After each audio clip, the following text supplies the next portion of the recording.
بسم اللہ الرحمن الرحیم۔ حضرت ادریس علیہ السلام کے اقوال۔ اللہ کریم نے کلام اللہ شریف میں حضرت ادریس علیہ السلام کا ذکر مبارک سورہ مریم اور سورہ انبیاء میں فرمایا ہے۔ روایات میں وارد ہے کہ آپ کا زمانہ حضرت نوح علیہ السلام اور حضرت آدم علیہ السلام کے درمیان ہے، اور یہ کہ آپ کا وطن بابل تھا۔ آپ کے مشہور اقوال درجہ ذیل ہیں۔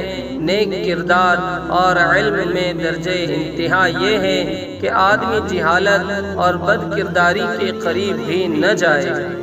اللہ پر ایمان محکم کے ساتھ ساتھ صبر کرنا ہی صحت مندی کی علامت ہے۔